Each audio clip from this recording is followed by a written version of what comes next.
But we're taking further adventure this morning because I want to talk about something that is really one of my favorite subjects.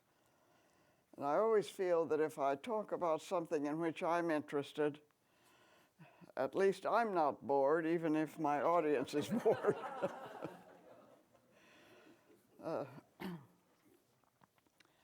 But I would like to explore what in some way, to me, seems to combine the concepts of freedom and responsibility. And that is the idea that's really not often spoken of in our literature or in theosophical talks, but which I think is extremely important to explore insofar as one can. And that is the concept of Dharma. We talk a lot about karma, but what about that which, in one sense, pulls us to be the best that we can be, pulls us towards the future in that sense? The word is a difficult one to really describe, to define. I will try to give a number of different definitions. But when I saw the theme for this summer gathering, it seemed to me to point towards a way of life that pulls us. That's the only word I can use. That pulls us towards the future. That gives us something that's the way we could, the way we should be.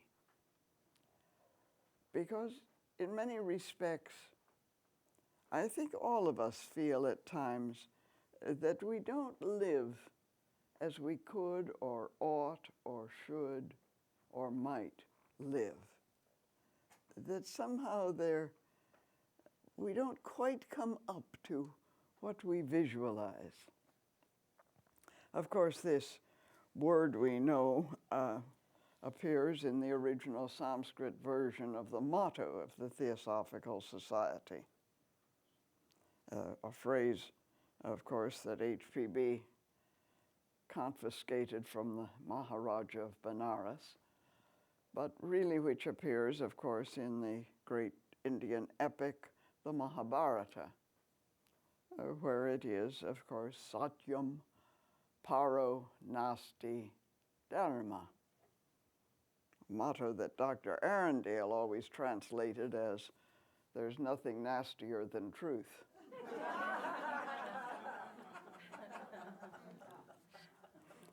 But it's interesting that HPB would translate the word Dharma as religion, which of course is one of its translations perhaps, or at least connotation of it. But it's much more than that, although in HPB's mind, it had that kind of connotation of what is the genuine element, factor that returns us to our essential nature, to our beingness. And in that sense, religion. It returns us, it ties us, it provides us with that other dimension, the dimension of the sacred, if you like, which calls us, which inspires us, which tells us that there is another world into which we can enter. It's interesting that in the Bhagavad Gita, for example, the word Dharma appears about 20 times throughout the course of the 18 chapters.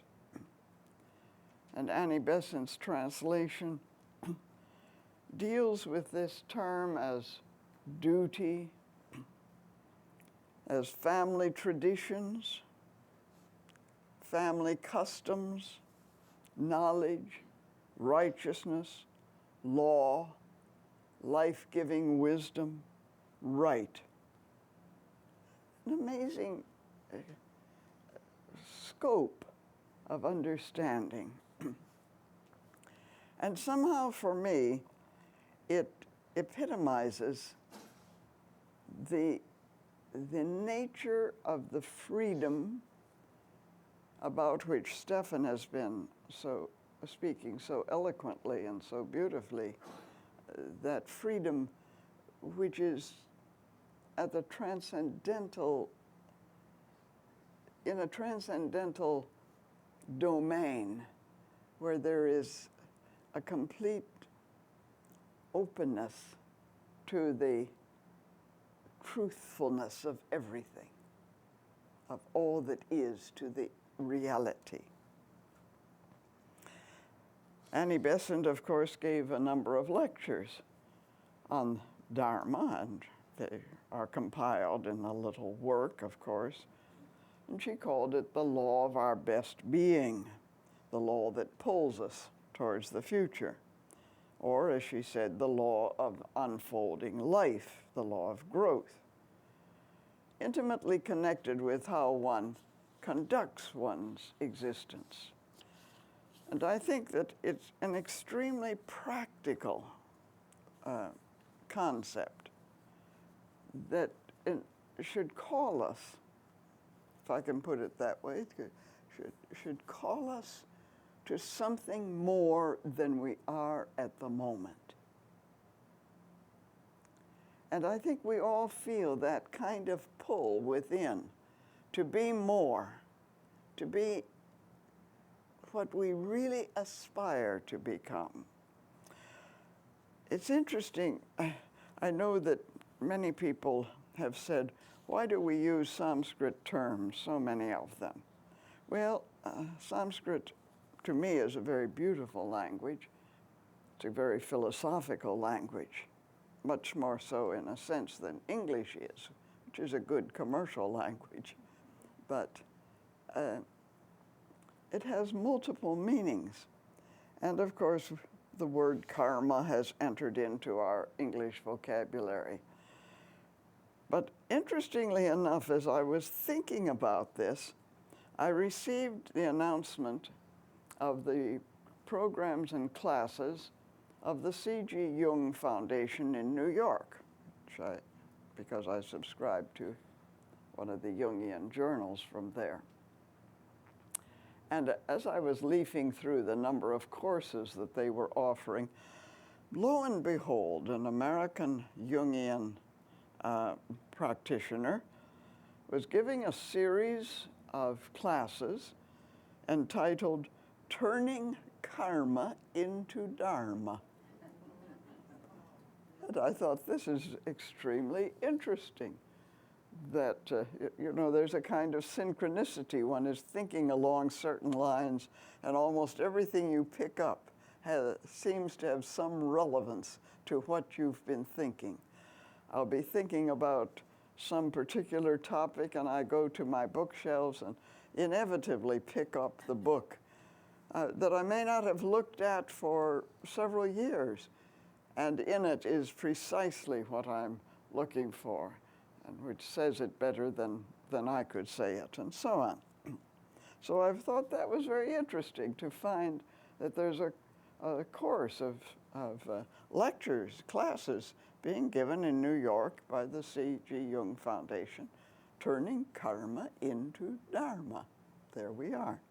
So then I thought, well, I better look in the dictionary, the English dictionary. So I went to my dictionary, the Webster's Third International, and there is the word, Dharma, in the English dictionary, with multiple definitions, including that which is established, duty, custom, body of cosmic principles by which all things exist, essential function, moral law, justice, conduct appropriate to one's essential nature. And there was precisely the definition that I myself had applied to the word. Conduct appropriate to one's essential nature. So I propose that this morning we explore this a little bit and think about it. It's a beautiful word. The philosopher, one-time president of India, only India could have a philosopher as president, Dr. S. Radhakrishnan, once wrote that next to the category of reality, the most important concept in Indian thought is that of Dharma. Very interesting. And Professor Radhakrishnan went on to point out that a necessary sequence of this basic postulate of one reality is indeed Dharma as an invitation to perform a task, the greatest task, which is realizing Brahman, or the one reality. I'd like to put it in other terms, and that is that recognizing that essential, ultimate reality, realizing that, next to that, is the task of the greatest task we can perform, which is to become fully, truly, wholly human. And that is Dharma, to become what we are intended to be, what we really are in essence, to become fully, wholly human. I think so often Theosophists are so busy thinking they're going to become superhuman beings, Mahatmas and great souls and so on, that we have forgotten what it is to be really human. That we're in the process of exploring our humanity, the fullness and the depth and the wonder of being human. That we're still sort of emerging from a mineralized, crystallized state into a vegetative, into an animal state, consciously, psychologically. So what is the full blossom, the full bloom of the human state? So what is the dharmic life, which I suggest is an imperative necessity for the awakened soul, one who is alive to his relation to the universe, alive to all that is, responsive, which is to be responsible, responsive to the universe. What is the dharmic life? The discovery of one's particular appropriate response, and therefore one's conduct at any moment, in any particular situation, means the discovery of a mode of life or conduct which is in consonance with the interior law of one's own being, the lawfulness of who we are. In that wonderful book, which I think is one of the classics of theosophical literature, I think it's not in print now, which I think is most unfortunate. So I urge TPH to bring it into print again. But it's one of the beautiful classics of our literature by Dr. J.J. Vanderleo, The Conquest of Illusion. I see Stefan. I think it's one of the most, it's a real classic. It's one of the most beautiful books we have. And Dr. Vanderleo speaks of Dharma as that which is lawful, right, and fitting, going on to explain that this rightness is law in social procedures, duty in the life of the individual, and truth in religious and philosophical matters. In other words, it applies universally in all areas and circumstances, in all fields of existence, as well as in individual lives. Some years ago, there was an article which appeared in what was then called the American Theosophist by the art historian and critic Dr. Jose Arguelles. And the article was entitled Dharma Art, Universal Law and Human Order. That too deserves to be reprinted, but that's just by the way. Because these things get forgotten, sometimes, but they're useful. Arguelles proposes that there is no separation between art, politics, or religion, and adds, what this assumption implies is a universal principle which, while imbuing humanity with its purpose, also extends to a definition of purposefulness, orderliness, and the beauty of the universe itself. The very idea of a universal purposefulness, suggests Arguelles, a common ground of goodness which extends equally to every living being. This is Dharma. To describe that, therefore, Arguelles uses two terms. One which he suggests, this idea of a common ground of goodness, goodness in the Socratic or the Platonic sense, the good. For that, Arguelles focuses on two terms to express that which is the common heritage to the East, Dharma, and joining with that a concept which he says is common to the heritage of the West, the Greek word aristos. Now, many people become frightened over that because, of course, it's the basis of the term aristocracy. And we don't, we've abolished aristocracy. But in abolishing aristocracy, we've abolished a concept that is really essential. And that's the concept of the aristos of the spirit, of the goodness, the right order of things, the essential orderliness of the universe. The two terms are really complementary. Let me quote Arguelles.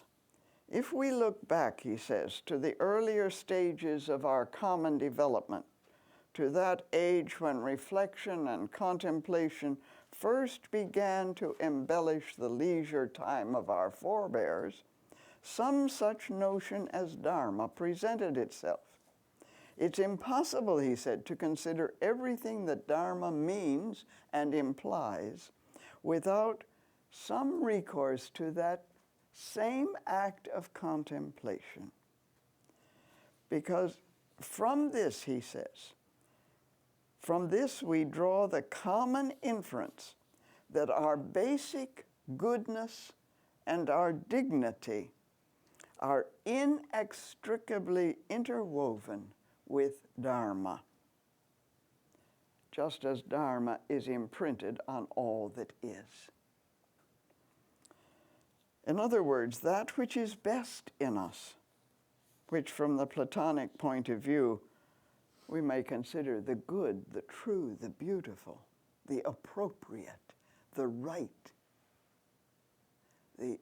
that which is purposeful, ordered, is in concord with that highest ideal which forever pulls us to the future, Dharma. When society, in disregard of the process by which insight into Dharma is joined with aristos, with that inherent dignity of being fully human. And it's that dignity that we respect in each other, that we look to in each other, that goodness, that essential, the essentially good in everyone. When that is lost, war, conflict, and degradation arise. In fact, says Arguelles, no intelligent action is conceivable without the union of Dharma and Aristos. Of course, that's the lesson that Krishna gives to Arjuna in the Bhagavad Gita. You are a human being. You are an individual. Here, you are free to make choices. This is the full dignity of your humanity. But the only choice you can make, the choiceless choice, is that appropriate to the moment, to your essential dignity as a being, as an individual, as a human being. So there is choice, but it is choiceless. How often we act as less than human. And this is what Dharma calls us to be. Consider, at least briefly, this concept that Arguelles brings in of Aristos, as I say, from which we derive the term aristocracy. And of course, in what we conceive to be or think is a free and democratic society, there seems a natural distaste for such a term and a kind of deep-seated suspicion of that. But as with so many words, the accretions of human prejudice, often born of ignorance, have caused the original meaning of Aristos and its derivatives, aristocracy and aristocrat, to be enshrouded to such an extent that we're no longer comfortable in using them. But to quote Arguelles further on this, human institutions, and indeed the very order of society, reflect the inescapable reality of Aristos as an enduring human value. It's the primary creative shaping force of human society. For inherent in the basic goodness of human nature is the invisible structure of natural hierarchy. We naturally turn to those, for example, we regard as embodying more of that basic goodness. Do we not? We turn to those individuals who inspire us because they in themselves exhibit a natural dignity, a gentility, as Stephan used the term, a certain basic goodness, whose lives therefore reveal in their conduct what we can only call an Aristos of the spirit. In the context of theosophical thought, as expressed through the structure of the Theosophical Society, many members acknowledge the existence of Mahatmas, masters, and their role as inner founders of the Theosophical Society. Why? Because we turn to that natural aristocracy of spirit, the Aristos of the spirit. Not a dogma, not a required belief, as we know, but a natural consequence of studies that are presented in that literature presented to us by HPB. So there is no human society based on the recognition of inherent goodness and natural hierarchy that does not also possess an insight into the nature of reality summed up by that word Dharma, all-embracing law, that which supports and permeates all different views. It's very interesting we all strive toward that ideal, or at least toward that which we conceive at the moment to be the ideal. We always know somewhere within us that to be fully human, we must act as human beings. If we have learned to explore the depths of the ocean like fish, and to explore the far outer reaches of space like birds, the day must come when we walk the earth as human beings in the full dignity of all that that means. That is our Dharma. That is our responsibility. But it's the responsibility only of free individuals who have perceived that true freedom of the spirit, that true freedom that resides in the one reality through all of its multitude of expressions. When Arjuna, representative of all of us, falls down in despair, I cannot fight, I cannot do this, I can't go on, I cannot perform these acts of violence.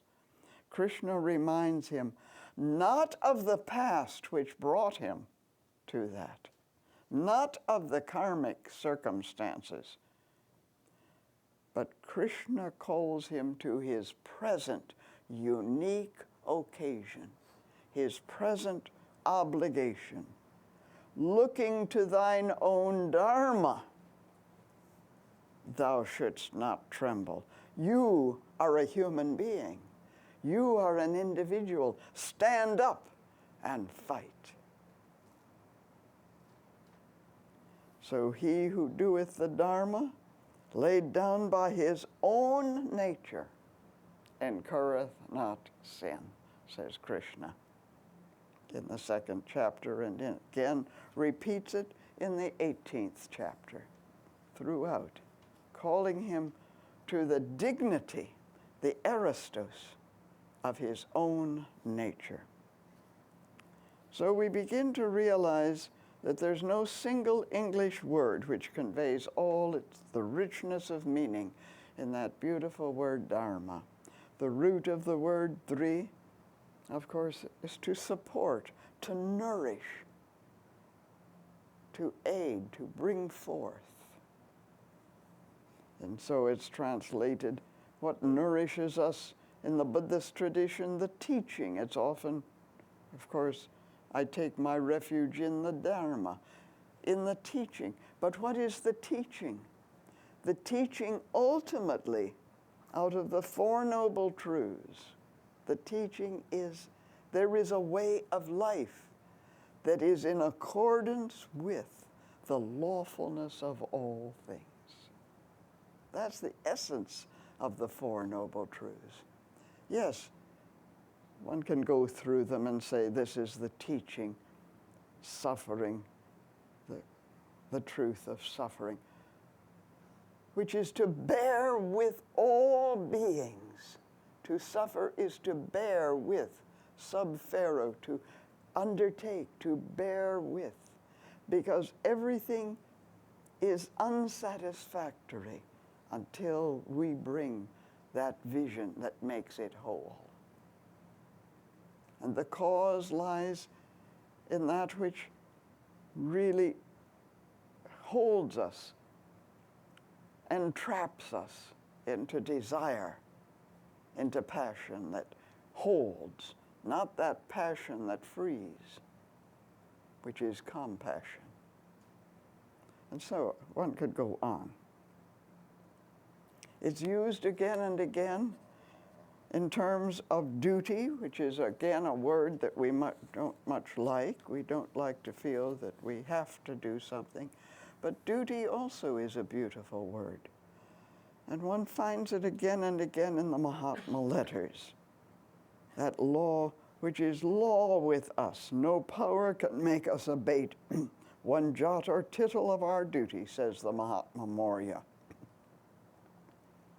And he calls it in that same letter, letter 29 chronologically, an unconditional absolute principle of morality.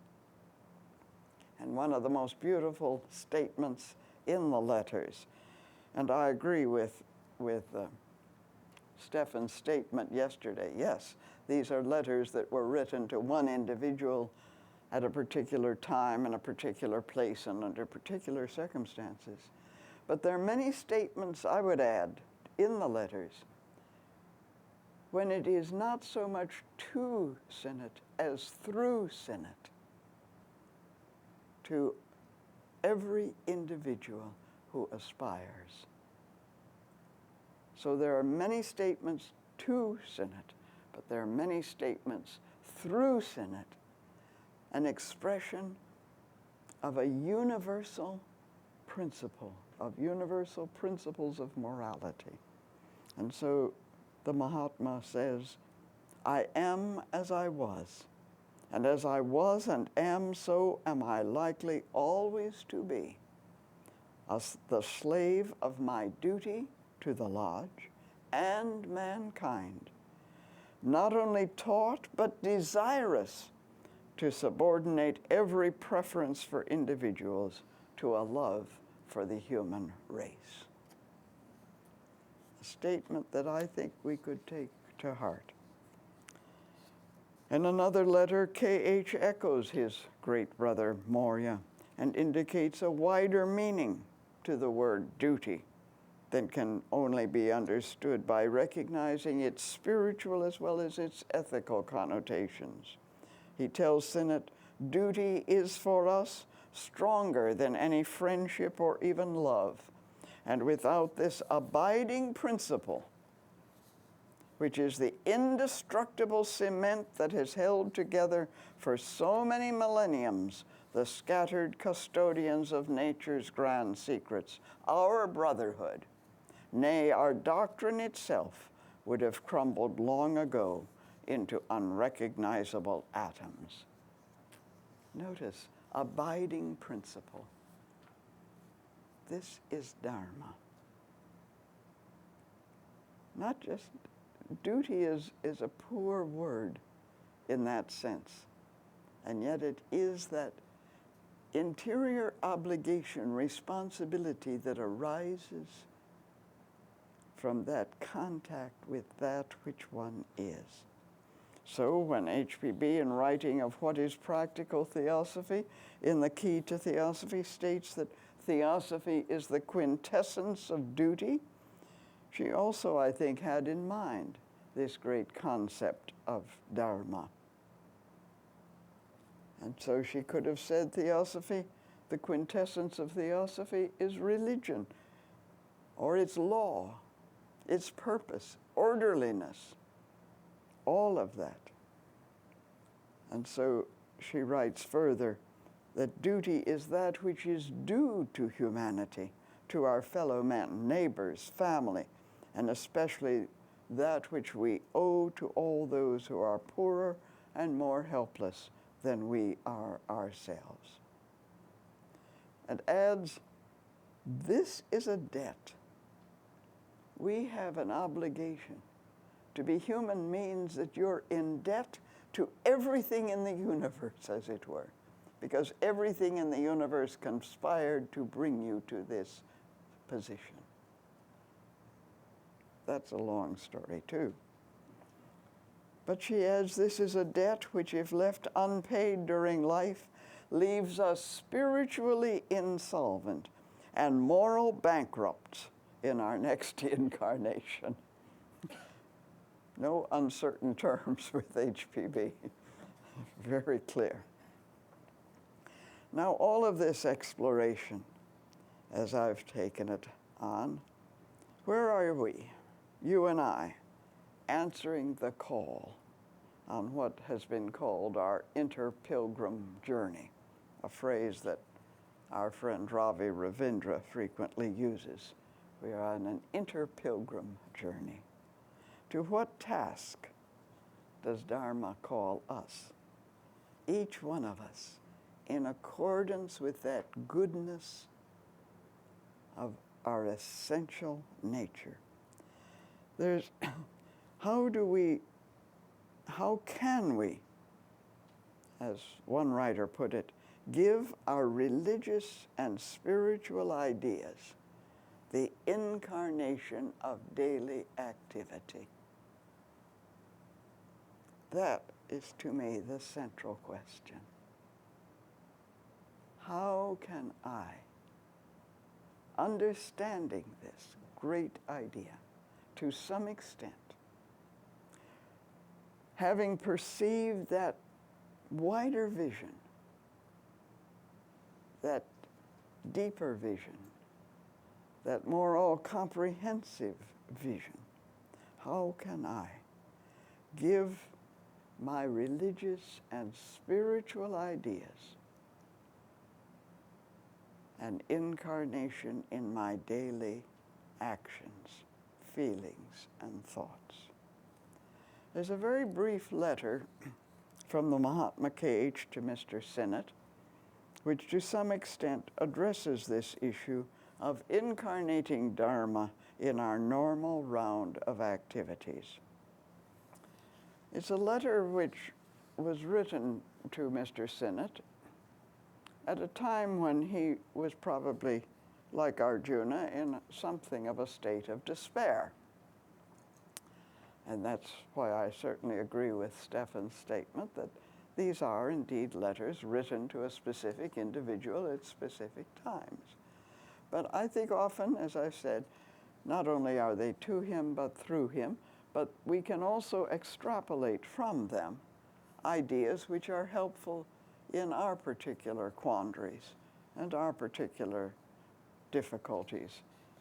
And it's a very interesting letter because it comes probably after, at least it's chronologically placed after, certain events that had happened in Mr. Sinnott's life, which really caused him to feel a sense of despair, that he wasn't getting on with his occult studies. He wasn't having time to do it.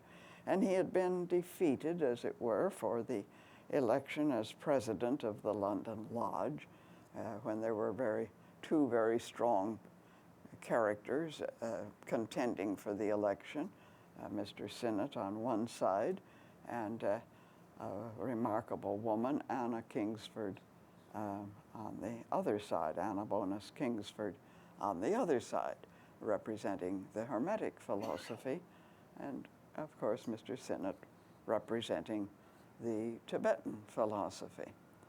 Well, of course, they came up with a compromise candidate whom probably no one here has ever heard of, G.B. Finch, ended up as being president. So neither of these two strong people. But it must have been something of a defeat for Sinnott, who felt that he had returned to England and should have been fated and given this position, and so on. So out of that kind of despair, he receives a letter and from K.H., which I think has much in it that speaks to us when we too may feel we're not getting on with our occult studies. We're not getting on very far with what we really want to be and do, and we're not doing all that we could. And it's a very short letter, so I'm going to read the letter and then comment on it. Because K.H. writes him, "Does it seem to you a small thing that the past year has been spent only in your family duties?" And does that speak to anybody here, that there are times when we just aren't able to get on with being studying as much? I really want to study, but I'm called away because of family obligations or because of work obligations or whatever is happening in my life. So he says, does it seem to you a small thing that the past year has been spent only in your family duties. Then he goes on, but what better cause for reward? What better discipline than the daily and hourly performance of duty? Believe me, my pupil, the man or woman who is placed by karma in the midst of small, plain duties and sacrifices and loving kindness will, through these faithfully fulfilled, rise to the larger measure of duty, sacrifice, and charity to all humanity. What better path towards the enlightenment you are striving after than the daily conquest of self, the perseverance in spite of want of visible progress, the bearing of ill fortune with that serene fortitude which turns it to spiritual advantage. Be not discouraged that your practice falls below your aspirations, yet be not content in admitting this, since you clearly recognize that your tendency is too often towards mental and moral indolence, rather inclining to drift with the currents of life than to steer a direct course of your own. This is but a line of sympathetic recognition of your efforts and of earnest encouragement to hold a calm and brave spirit toward outer events in the present and a hopeful spirit for the future. Well, I think that letter somehow can speak to any one of us who may be in our journey traveling through the valley of despondency,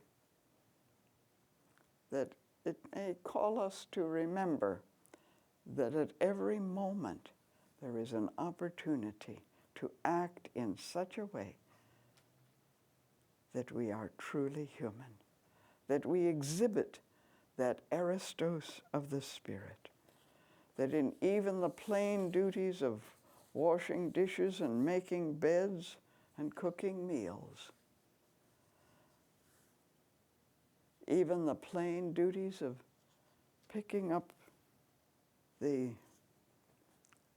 scattered fragments of something or other on the floor here, one is performing that Dharma of the moment, which perceives in the slightest action a reflection of the whole creative process of order, purposefulness, and meaningness. I can't help, there are numerous examples that come to mind, but I must share with you one out of my own experience. When I joined our headquarters staff here in 1942, it's a long time ago, June 1942, I had just come out of the University of Chicago with master's degree in hand. Very proud of myself that I had gone through graduate school. And I came full of enthusiasm to work for the Theosophical Society. I had no real ambitions to be a lecturer. In fact, it never occurred to me to be a lecturer or anything else, but I was going to give myself totally as a young person to the work of the society. And in my enthusiasm, whatever. So what I was given to do first was to collate the pages of a study course which had just been produced on our very old mimeograph machine. Probably none of you remember mimeograph machines, but anyway, some of you will. And what was entailed, of course, was walking around a long table and picking up page by page and collating it, and so on. And here I felt like I was on a kind of treadmill, a boring task if ever there were one. And my mind, of course, was taunting me all the time. So this is what you went to graduate school for, this is what you said you'd work for the society. This is what you end up doing. This is boring, it's tiring, and so on. And so finally, after a day of this, I realized, well, someone had to do this. And after all, I was the youngest member of the staff, and the newest member. So I decided, well, why can't you make a game out of this? So I began to look at the paper and see that it could put together very neatly. And I could consciously decide to will that everyone who received this study course was going to join the Theosophical Society. And I, though they would never know it, I would be one of these peons, you know, that had worked on it, but the masters would know that I had done this, you see. And so I began to visualize 500, 1,000 new members flooding in.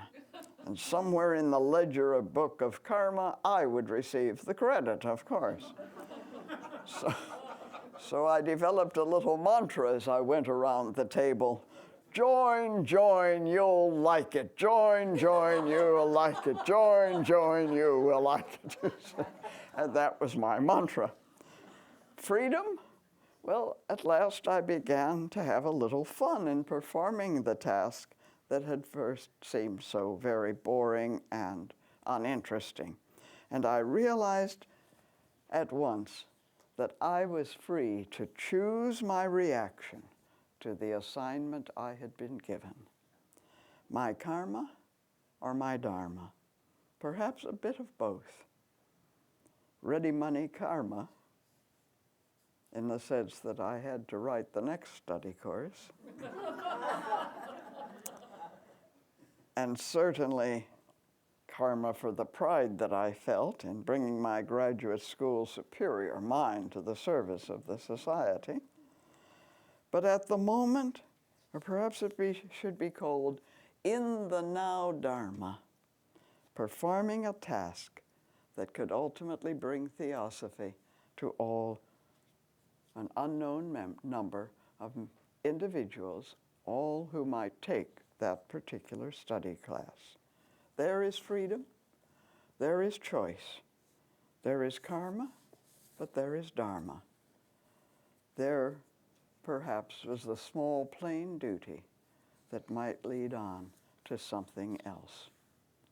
So we respond to the call of dharma and move confidently toward the ever-expanding frontiers of our own nature.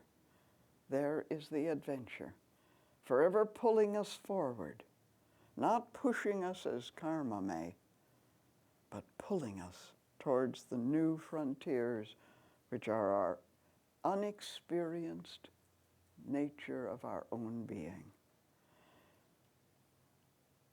What calls me? Dharma. A singularly beautiful concept. Within that word or surrounding it is all that can draw us onwards and forwards. Love, compassion, understanding, truth itself. Not just duty and responsibility, but the responsiveness that is in tune, in harmony with the universe. All that has been, all my past has brought me to this very moment, to these circumstances, to this present unique occasion, as the Buddhist teacher Tsongkhapa spoke of the place where one is at any given moment.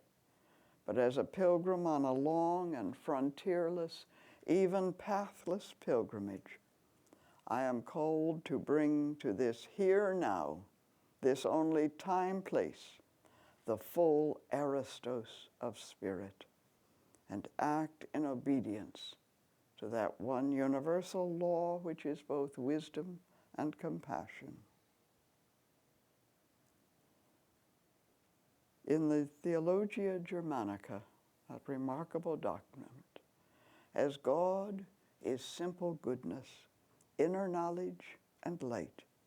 He is at the same time also our will, love, righteousness, and truth, the innermost of all virtues. It is the realization of this truth,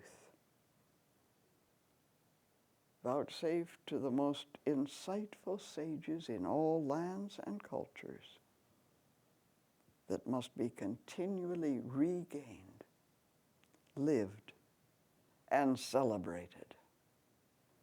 Let us continue the journey.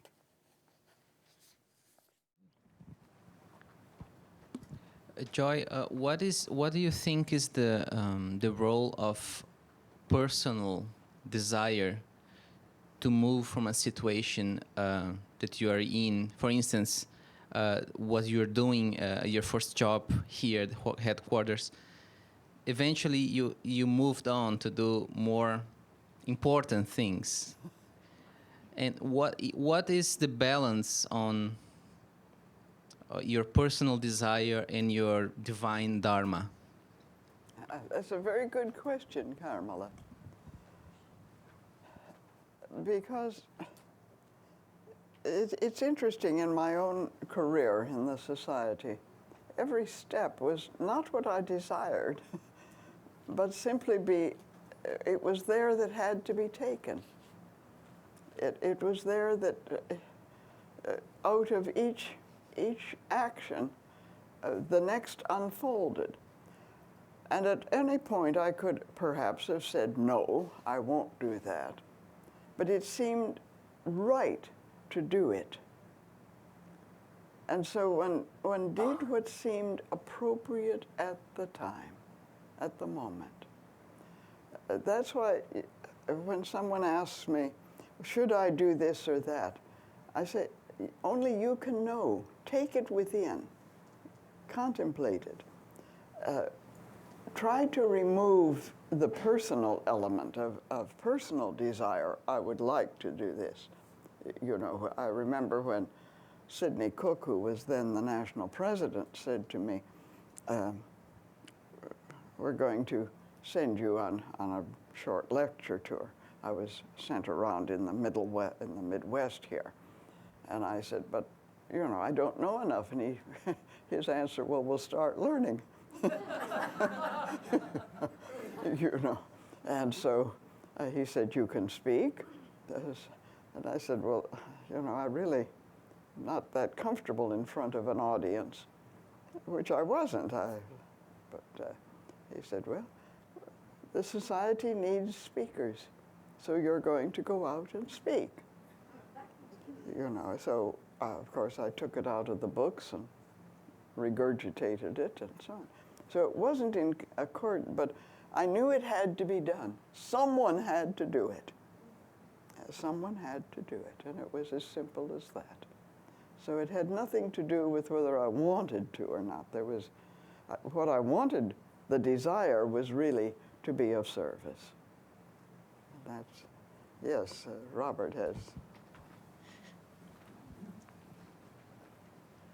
Well, just to follow up on that a little bit, I think what Carmela may be talking about is a different case maybe of a person who does feel a very strong inner desire to do something in particular, perhaps from childhood, knowing that she or he wanted to be a doctor or a teacher, or maybe in Carmela's case, a musician. Can an inner desire like this for a particular role also be an expression of that person's Dharma? I think that's very true. Yes, thank you, Robert, because that is very true. And in my own case, you see, I came equipped for certain things. I always remember the individual young person who came into my office when I was national president, and who said, "I intend to sit in this office one day." And I said, "Fine. What capacities do you have? What training do you have? What are you equipped?" "Well, I can do anything." Well, most people who say I can do anything means that they can do nothing in particular. And so there is a certain equipping of oneself, a skill that one brings. I was trained as a teacher and said I'll never sit behind a desk in an office. Of course, I live to eat those words because I've sat behind many desks in many offices in this building and elsewhere. But the equipment as a teacher enabled me to do other things, just as the equipment to be a musician also equips you to do other things too. Joy, do you find any relationship between Dharma and the 7 rays? And the what? The 7 rays? Frankly, I hadn't thought much about that.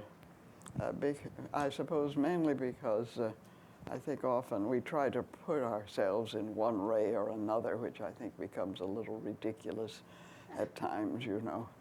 I'm first ray or I'm second ray and so on.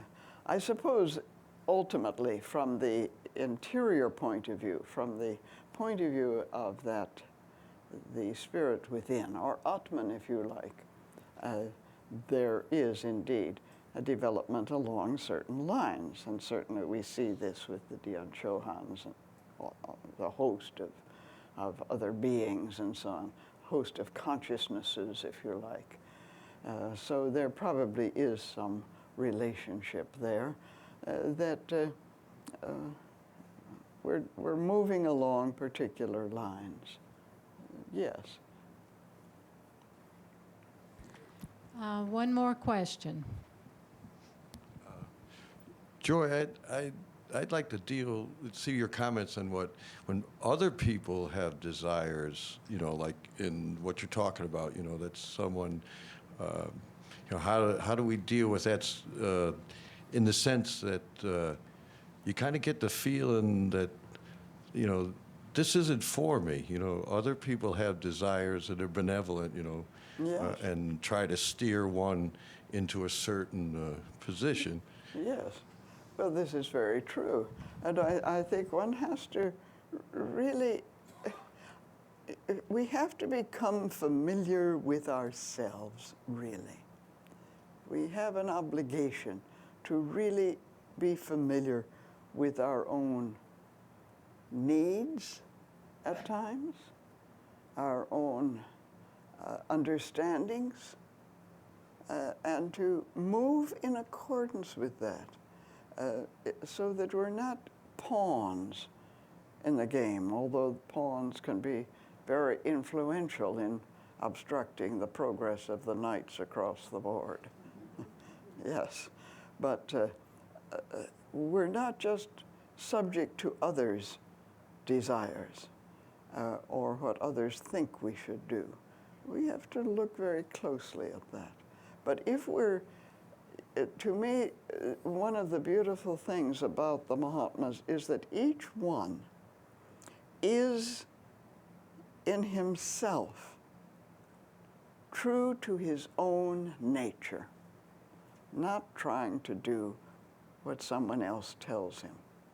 And that is part, I remember the talks that Dora Kuntz used to give about the masters. Each one is individual. And the further we move, as it were, you know, as we look at the world, the great ones, the great people, the Dalai Lama, for example, His Holiness the Dalai Lama, is content in himself. He is individual, not swayed by those around him, content in himself. And I think that's part of it. It's a great part of it, certainly. Okay, we've got one last question. This is from Alita Boudreau in Mobile. It's my mom. She's tuning in, you know. Greetings to her.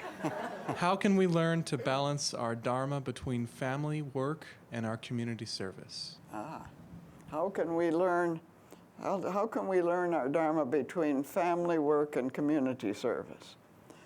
This is, you know, trial and error, perhaps, because we have to give attention to our family. And, you know, HPB was very clear about this, too, that if you have an obligation to your family, you don't neglect that. But do we overdo it? Do we overprotect our family? Do we make sure that our children never fall down or scrape their knees, or do we permit a certain number of falls, as it were? And so I think we have to find that inner balance, and it can only come by really discovering it for ourselves. But to say I have no time for community service, I'm wrapped up in my family, perhaps we're smothering our family rather than mothering it. And perhaps we're neglecting a wider scope where we could be useful. So we have to look at these matters very practically and sometimes experiment a bit with them and say, well, I can donate this number of hours this month to community service. But it may be flexible time. It may be on another kind of basis. But there has to be a balance. And we only discover it by really practicing it, by really discovering what is necessary. And out of that, I think we come to that inner center where we know what is right to do. And it may differ at different times in our lives. I can't be as active as I used to be. So perhaps my work now is in another direction than traveling all over the world. I've done that, been there, done that. I've been around the globe a number of times. Perhaps it's time to stay home and do something else and be of use in other ways.